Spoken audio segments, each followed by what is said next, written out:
আপনারা দেখছেন SR24x7 news.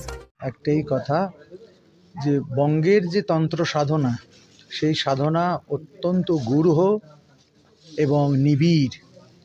Kali, তারা, ত্রিপুরা, এই ত্রিশক্তির উপাসনা হচ্ছে বঙ্গের শক্তি সাধকদের মূল লক্ষ্য।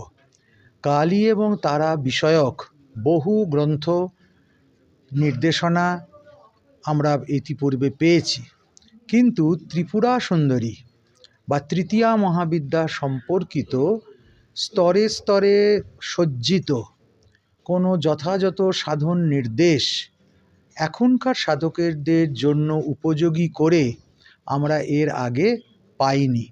চেষ্টা করেছি শ্রীবিদ্যা সপর্যা বিধির মধ্যে দিয়ে সেই পরম্পরাগত গুপ্ত বিরাচারী সাধনকে সাধকদের কাছে সহজে উপলব্ধ করা। তাদের কাছে আগে থেকেই খবর ছিল এবং বারবার তারা সেটা স্বীকারও করেছে যে সর্ববৃহৎ জনসমাগম হবে।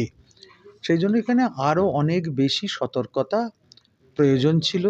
আরেকটু আন্তরিকতা হলে কুম্ভ মেলাটা বোধহয় আরেকটু গোছানো হতো।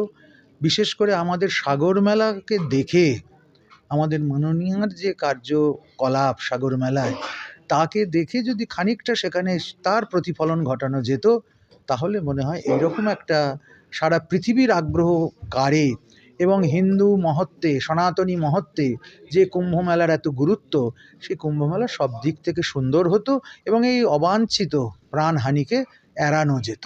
নিশ্চিতভাবে উচিত এবং গঙ্গাসাগর মেলাকে জাতীয় মেলার তকমা দেওয়া উচিত।